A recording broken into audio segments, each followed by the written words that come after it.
Mga kababayan, mga katambay, si Kamalong po nagbabalik po muli para po magkomento po sa inyo. Magandang araw po muna, tanghali, hapon, gabi. Madaling araw po sa atin lahat. Saan masulok ng bansa o mundo tayo naroon, naway maingatan po tayo. Umpisa na po natin agad mga kababayan. Ito po, noong nakaraang araw po, nagpahayag po dahil po nabuksan na naman po ang issue ng pulburon. Dahil nga po hindi naman po ito tinutuldukan dahil ayaw na ayaw po magpa-drug test po yata ng Pangulo. At ito po, pinaubaya na po daw sa NBI at DOJ ang sinasabi investigasyon o pagpapakalat nito, mga kababayan. Pero may kumakalat din sa social media. Hindi lang daw po isa yan. Marami daw po yan. Nalalabas pa.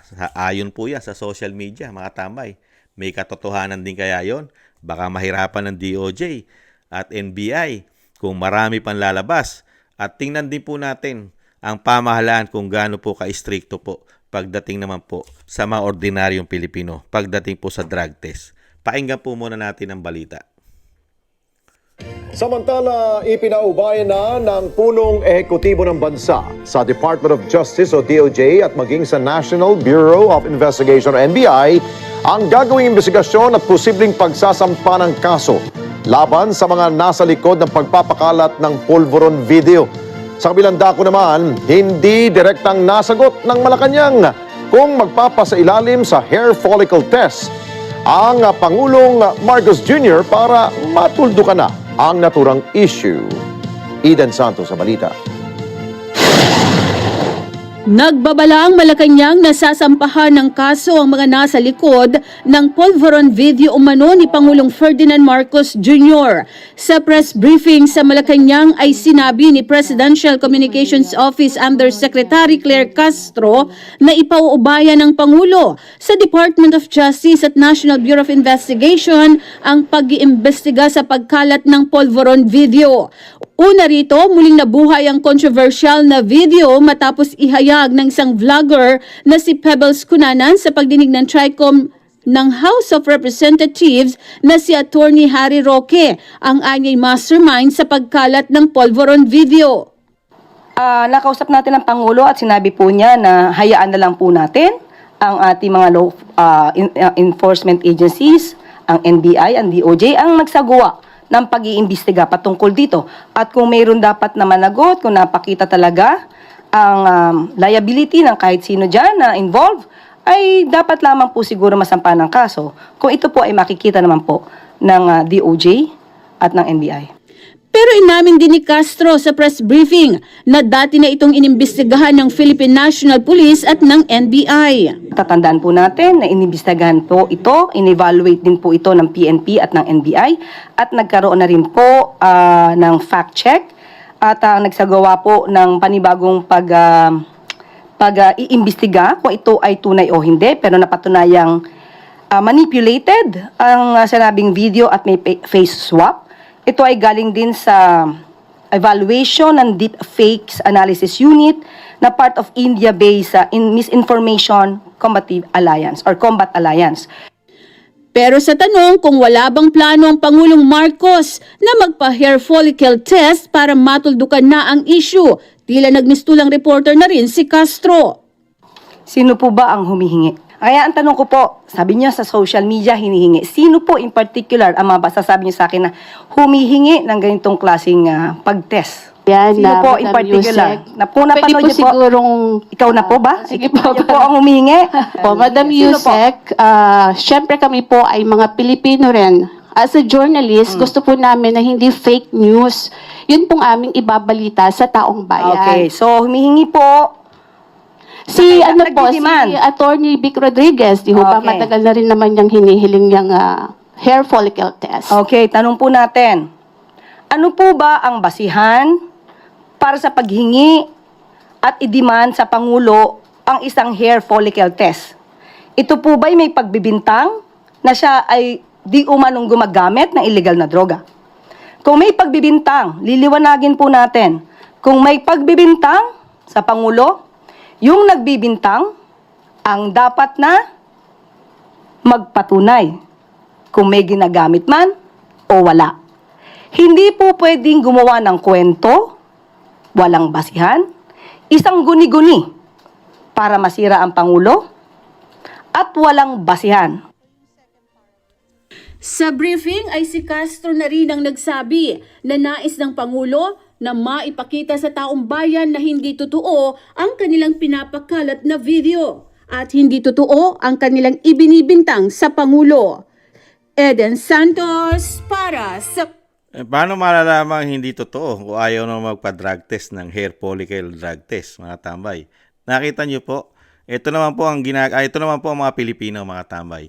Yung sinasabi daw, kailangan daw po patunayan na gumagamit. Kailangan may ebidensya pa. Excuse me po. Pero yung mga Pilipino po, walang ebidensya eh. Hindi na kailangan patunayan na sila gumagamit ng droga. Yung mga ordinaryong Pilipino na nagtatrabaho rin po. Nagtatrabaho po sa ating bansa. Pero inuutusan po ng gobyerno na magpa-drug test. Ito po, katulad po nito. Bakit po ang Pangulo hindi natin mautusan magpa-drug test? Pero ang pamahalaan naman po, nag-uutos naman po sa mga Pilipino na kailangan magpa-drug test, lalo po yung mga driver. Mga driver, ito po. Pakinggan po natin. Nag-inspeksyon ng MMDA sa ilang terminal ng bus, katuwang ang ilang ahensya ng pamahalaan bilang paghahanda sa Semana Santa. May balitang pambansa si Bernard Ferrer ng PTV. Maagang sumailalim si JP sa random drug testing. Ito'y sa panguna ng MMDA katuwang ang PDEA bilang paghahanda para sa Semana Santa. Bagamat hindi siya gumagamit ng ilegal na droga, minabuti niyang magpasuri dahil requirement ito sa kanilang trabaho. Negatibo naman ang resulta ng isinagawang pag-usuri sa kanya. Suportado rin ni JP ang hakbang na ito ng MMDA upang matiyak ang kaligtasan at kapakanan ng mga pasahero. Para safe na po lahat ng mga pasaheros. Ilang oras pa kayo nagmamaneho? Conforme naman po sa traffic. So, maganda po ito. Mga 3 oras, 4 na oras po. Ngayong araw nagsagawa ng inspeksyon sa MMDA Chairman Romando Artes kasama ang mga kinatawan mula sa NCRPO, QCPD at HPG sa ilang terminal ng bus sa EDSA Cubao. Tiningnan din ni Tingnan niyo po mga tambay ha. Yung mga ordinaryong Pilipino, driver, kailangan i-drug test para yung safety daw po ng mga Pilipino. Pero ang Pangulo, exempted po. Paano naman po yung safety ng mga Pilipino sa isang Pangulo kung ito po'y gumagamit ng pulburon? Sige nga. Paano po ang bansa kung may katotohanan po ang issue po ng gumagamit ng pulburon? Saan po dadali ng bansa? Katulad po nito, nagkakandaleche-leche na po. Hindi na po maganda ang tingin ng Pilipino sa Pangulo. Pero ayaw niya pa pong tuldukan. Samantalang itong mga Pilipino, mga ordinaryo nating kababayan, mga naghahanap buhay. Driver pa lang ito. Driver, pero kailangan i-random. Kailangan patunayan nila na hindi sila gumagamit ng pulburon para doon sa pag-iingat sa atin po. Lalo kung tayo po sumasakay po sa kanila. Di po ba? Kailangan silang i-drug test. Pero itong Pangulo, kung wala kang tinatago, bakit ka takot? Samantalang yung driver, ano sabi niya? Wala naman siyang tinatago, hindi siya gumagamit eh. Kaya nagpa-drug test siya eh. Hindi po siya nagdalawang isip na siya po ay magpa-drug test. Bakit po ang Pangulo? Hirap na hirap po ibigay yung drug test. Pangulo ka. Pilipino na. 3 taon na. Nire-request siya. Napakarami na pong umihiling yan na magpa-drug test na po kayo. Di po ba? Nandiyan ang Vice President. Naghamon. Hinamon ng Vice President lahat. At pati siya ay kasama sa drug test. Ganon din po ang dating Pangulong Duterte. Si Attorney Vic at napakaraming Pilipino. Di ba? Kalat na kalat po yan at gustong-gusto na po yan. Meron pa nga po dyan na lalo-lalo sa social media. Di ba? Sa social media, meron pa mga po nga ginawang voting dyan, online voting, na talagang pinapa-drug test na po. At gusto na pong i-drug test. Hanggat maaari, Mr. President, magpa-drug test na po kayo. Pero, ano po sagot ng pamahalaan? Ano po sagot ng Pangulo? Ngisi. No. Di po ba, nung mga nakaraang taon, di ba, hinahamo siya magpa-drug test, sumagot siya, sinasabi niya, no. Hindi siya magpapa-drug test. Bakit kaya? Samantalang yung ordinaryong driver, no question asked, nagpa-drug test siya. Dahil alam niya sa sarili niya na hindi siya gumagamit. Kaya hindi siya natatakot na magpa-drug test. Samantalang ang Pangulo, Commander-in-Chief, buong bansa ang hinahawakan mo. Ayaw mo ipakita sa Pilipino. Binoto ka ng Pilipino. Binoto ka mahigit 30 million, di ba? Nakakuha po na siya ng mahigit 30 million vote eh. Pero wala ka man lang say pagdating sa issue na ito. Bakit? Bakit, attorney? Kailangan po dalhin pa sa NBI. Nakita niyo po yung kabalbalan na, talagang pagka may tinatago ka yata, talagang kukuha ka po ng kakampi. Ano po, kinuha ng kakampi para po sinasabi na siya ay hindi pwede magpa-drug test at bibigyan pa ng problema yung nagpapakalat. Ano po? Kakasuhan. Dapat ka pa bang magkaso kung hindi ka naman gumagamit? Di ba? Patunayan mo muna. Ganon yun eh. Kasi yung mga driver, pinatunayan nila, yung ating mga bus driver, na hindi sila gumagamit. Malinis sila.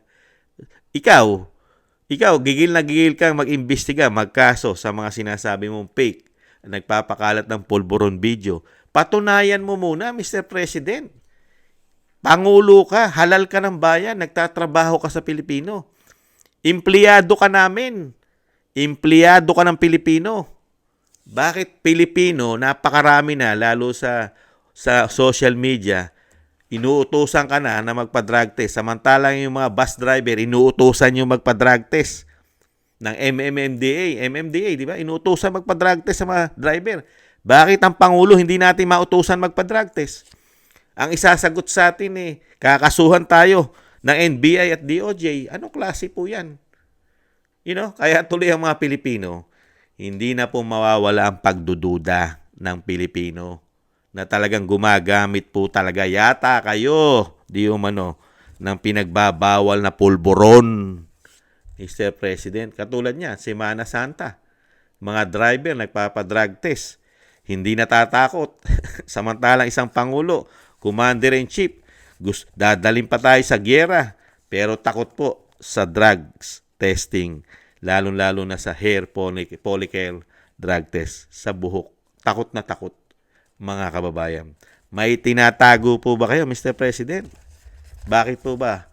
Ayaw nyo po ba lumabas ang katotohanan? At ayaw nyo po ba ipakita ang katotohanan sa mga Pilipino? Pagka drug testing po sa ihi, nagpupunta po kayo sa St. Luke's, katulad po nung kampanyahan noong 2022, nagpa-drug test po kayo, ihi. Pero pagdating po sa buhok, ayaw nyo. Ano po ba meron sa ihi at wala sa buhok? Ano naman po ang meron sa buhok na wala sa ihi? Ano kaya yon? Attorney Claire. Attorney, hanggang kailan kaya ipagtatanggol ang Pangulo kasama pa ang DOJ at NBI? Yung DOJ nga di ba? Yung DOJ mismo, yung kanyang anak, yung kanyang junior. Pero yun na mag-iimbestiga sa pulburon video, yung DOJ, kasama po yun, kasama NBI. Samantalang yung anak niya, nasangkot din di umano sa napakaraming high grade, galing na, mga magagandang klase raw po yun, high grade marijuana, napakarami, box. Nahulihan. Pero absuelto ng DOJ. Naabsuelto po yung anak, di umano. Ito kaya, di siyempre. Di ba? Hindi kaya ito maabsuelto rin. Yung kaso na sinasabing pulburon at nakakasuhan yung mga nagpapakalat. Kung yung sa DOJ nga, absuelto Sa Pangulo pa kaya? Di mo ba, mga kababayan? Unbelievable. Saka dito po, mga tama, yung sinasabi nga po sa social media, lalong-lalo ni Miss Cathy Binag. Imbestigahan nyo si Cathy Binag. Siya yung merong hawak niyan. Hindi naman po si Harry Roque. Si Harry Roque nabigyan lang. Saka nabigyan na po, katulad ni Maharlika. Si Maharlika, may hawak pong video yan. Yan, imbestigahan nyo po yan. Lalo-lalo na si Cathy Binag. Bakit hindi kaya mabanggit ni Miss Claire Castro si Cathy Binag na imbestigahan? Unahing imbestigahan si Cathy Binag. Siya una nagpalabas niyan at nagpaputok na gumagamit ng pulburon. Pati ang First Family. At yung mga Dabarkats, yung mga Voltes 5. May sinabi pa nga Voltes 5 eh. Saka white shirt ang code. Kaya lang, naka-black po ako eh. Hindi puti. White shirt ang code. Code. Yun ang sinasabi ni Cathy Binag eh. Di ba? Meron daw pong code dyan. White shirt. Ano daw ibig sabihin ng code? Pag sinabing white shirt, ibig sabihin daw, ubos na. Wala na stock. Ayon kay Cathy Binag yan. Mga kabayan, marami pa rin po lalabas yan. DOJ, as Secretary Claire, Yusek, hindi lang po isa yan. Marami pa po yan. Ilalabas din daw po yan. Kaya nga po, baka mahirapan lalo ang DOJ at ang NBI, mag-imbestiga. Dahil lalo na kung marami pang lalabas. Ayaw pa kasi magpa-drug test eh. Kung nagpapa-drug test na kaya, di tapos na yan. At tapos na rin kayo lahat. Di ba mga kabayan? Kung magpapa-drug test po ng hair follicle hair drug test ang Pangulo, tapos na po eh. Tapos na rin po sila. Dahil pagka lumabas na positive, tapos na po silang lahat. Magiging presidente na po ang vice president. Dahil bawal po yan sa ating konstitusyon na merong Pangulo na gumagamit na illegal na pulburon. Kaya po hindi po papayag kung may tinatago po ang Pangulo at kargado po di umano ng pinagbabawal na pulburon, kahit pitpitin nyo po ang yag balls niyan, kahit pitpitin nyo ang yag balls ng Pangulo, ay hindi po magpapadrug test yan. Kung may tinatago siya. Bakit ka nga naman magpapadrug test? Kung ito'y ikababagsak mo, pag napatunayan at lumabas na positive ka sa pulburon. Sige nga. Saka mga kababayan, meron po bang umamin na addict? Na siya'y addict? Di ba wala? Malalaman lang siya'y addict pagka pinadrug test mo. Pero never siyang umamin na siya po ay addict. Ganon din po ang mga magnanakaw. Ang mga magnanakaw, aamin po ba ng magnanakaw yan? Di ba hindi? Kung meron nga lang po na test para sa mga magnanakaw, marami po talagang mapapatunayan mga magnanakaw. Kung itetest po sa dugo o kaya sa buhok. Sana maka-invento rin po ng testing po, kukunin po sa buhok. Pagka lumabas po, marami ka ninakaw. Pero magkakaproblema po yan pag naging presidente na po ang vice president, lalong-lalo po institusyon ng Kamara at Senado, napakarami po natuklasan dyan sa institusyon na yan. Kontrolado po ang pera natin, 2 tao lang. Yari po yan, matama, yari po lahat yan. At lalong-lalo na po ang ginawa ng ating presidente ng binagoong Pilipinas na 3 taon, ang ating kagintuan, ang Maharlika Investment Fund, hindi na natin alam kung ano na nangyari dyan. Flood control, at ang pera po natin sa PhilHealth, GSIS, SSS, PDIC, di ba? Lalong-lalo na po ang 2025 national budget. Napakarami po mga tambay na sasagutin po na anomalya pag hindi na po siya presidente. At lalong-lalo na po ang kanyang issue na pulburon, mga kababayan. Kaya nakita nyo po mga tambay, nakita po natin yung pagkakaiba. Pagka ikaw Pilipino, ordinaryong Pilipino, kayang-kaya kang obligahin, utusan ng gobyerno. Utusan ng pamahalaan na ikaw ay magpa-drug test. Ordinaryong Pilipino, manggagawa. Pero yung isang manggagawa na sinasabing maglilingkod sa ating bayan, tayo nagpapasweldo, hirap na hirap po sumunod sa atin. Ayaw po tayong sundin ng isang manggagawa na Pangulo na naglilingkod sa atin. Ayaw na ayaw magpa-drug test. Pero itong isang manggagawa na driver ng bus, sumusunod. Sumusunod siya na magpa-drug test. Nakita niyo po yung pagkakaiba? Parehas manggagawa yan Ito, naghahanap buhay po to. Trabahante po ito. Trabahante rin po ito ng taong bayan dahil pinaglilingkuran niya taong bayan, pinagmamaneho niya. Pero ito isang pangulo, trabahante po ito ng mahigit 100 milyong Pilipino. Pero hindi mo po siya mautusan. Bawal. Pag inutusan mo siya, kakasuhan ka pa. Nakita niyo pa yung pagkakaiba ng dalawang manggagawa. Dalawang naglilingkod. Unbelievable. Kaya po talagang yung sinasabi nga po natin, pagka may tinatago ka, talagang mahirap mong ibigay yan. Yung gusto ng Pilipino. Basta may karga-karga ka at may sikreto ka, lalabas naman po lahat yan. Lumalabas na nga po sa ilong eh. Lumalabas na sa bibig. Lumalabas naman. Paunti-unti nakikita ng Pilipino, lumalabas sa ilong. Lumalabas sa bibig. Di ba? Ipagtanggol mo pa na ipagtanggol. Claire, attorney, Yusek, baka maubusan ka ng bala, kakatanggol. Gamitin mo na lahat, pati DOJ, NBI, pati FBI. Gamitin mo na rin, pati yung sikat na Interpol. Gamitin nyo na rin po Interpol. Dito po sa issue ng pulburon. Sanay na sanay. Saka po ICC. Humingi na rin po kayo ng tulong sa ICC. Dito po sa issue ng pulburon. Sanay na sanay naman po kayo sa ganyan. Ang daming pinasok na problema ng pamahalaan. Napakarami pong sasagutin sa bansa, sa bayan, sa Pilipino. Ang binagoong ang Pilipinas. Lalong-lalo po ang Pangulo. Kasama na po ang kanyang paghuhudas, pagtitraidor sa ating soberenya, sa ating judicial. Isang napakalaki pong pagkakasala sa ating bansa yan. Mga tambay. May tamang panahon naman po dyan. Tamang panahon para sa kanila. Ngayon kasi sabuatan pa yata eh. Paano ka makakuha ng hustisya kung nagsasabuatan? Wala ka makukuha ng hustisya kung nagsasabuatan sila di umano. Nakita nyo po. DOJ, NBI, DILG, ano pa ba? PNP, AFP, Department of National Defense. Nakita nyo po.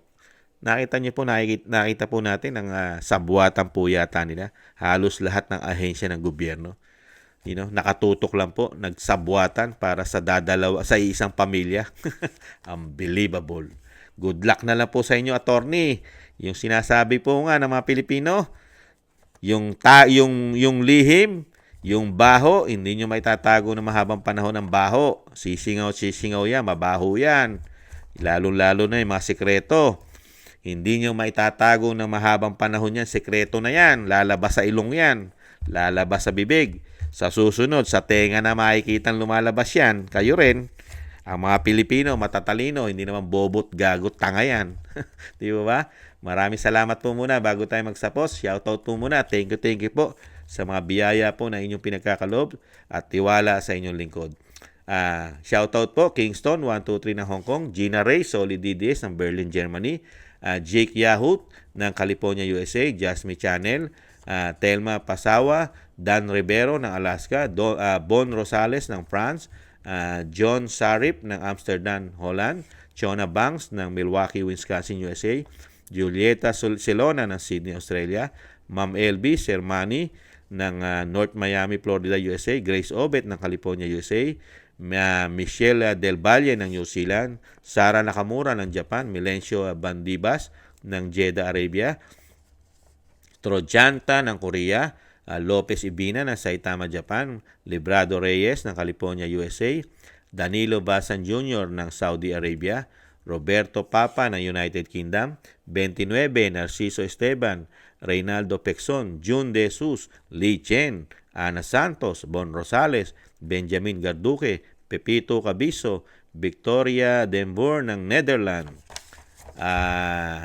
Nida Diongley ng Italy, Mary Tom ng Hawaii, Aloha, Donaldson Paras ng Canada, LKD 459 ng Belgium, Hermogenes Maramag, Manuel Ramos, Nesrin ng Kingdom of Saudi Arabia, Richard Macelones, Alexander Bincula, Dennis Velasco, Lorna Grandman ng Australia, Annie PH Vlog Official, Richard Macelon ng Davao City, Roberto Papa ng Blackpool, United Kingdom, Pedro Roque ng Ontario, Canada, Feliciana Vergara ng Los Angeles, California, USA, Analisa Besorio ng Saudi Arabia, Mel Caserna ng Israel, Veneracion Seblos, Sandy Donan ng Osaka, Japan, Just Got Lucky ng Houston, Texas, Ruth ng Perdos, Kuwait, Zenaida Garcia ng Italy, Sayan Nico ng Saitama, Japan, Dorina Villa ng Brussels, Belgium,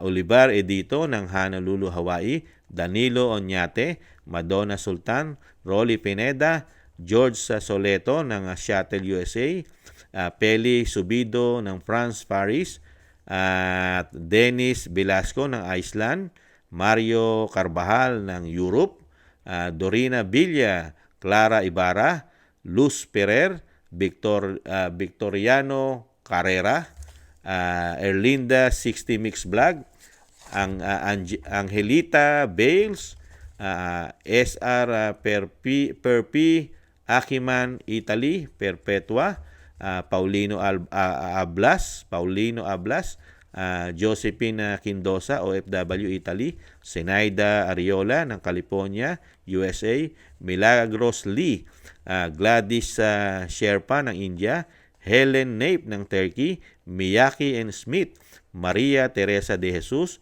Veneracion Seblos ng Cebu, Arthur Aquino Art, Ariel Soriano, Judith Proctor ng Perth, Australia, August Abril, Eric Gercio ng Canada, Bienvenido Tomesa, BC Beast, Mr. Kruner ng San Francisco, California, USA, Beth D ng UAE, OFW, Jellyfish ng Hong Kong, Rodolfo Lora ng Davao City, Rolando Guerrero, Reggie Shayamasita ng Japan, Alex San Jose ng Poland, Neil Eva Byron ng Australia, Crisanto de la Paz, USA live stream, Jasmine Jimena, Tisoy Roa, 9453, Rafaela de los Santos ng Canada. Shoutout po at thank you po sa inyo. Ingatan nawa po. At shoutout din po sa ating mga kababayan sa kasulok-sulukan po ng ating bansa. Ingat-ingat po at malayo po sa panganib. At shoutout din po sa ating mga kababayan sa kasulok-sulukan ng bansa o mundo na may OFW. Mga kababayan natin, ingat-ingat po at mabuhay po kayo sa mga bago nating bayani. Shoutout po. At thank you po sa mga gusto po ng Tambayang Makabayan sa YouTube at TikTok. At thank you rin po sa mga nagko-comment, like, share, and subscribe. Maraming salamat po.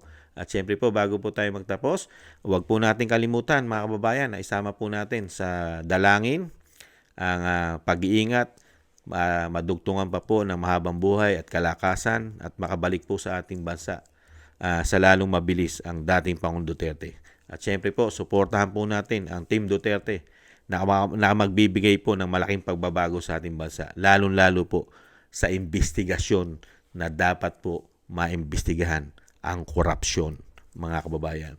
Maraming salamat po. Ingatan nawa. Paalam. Bye-bye.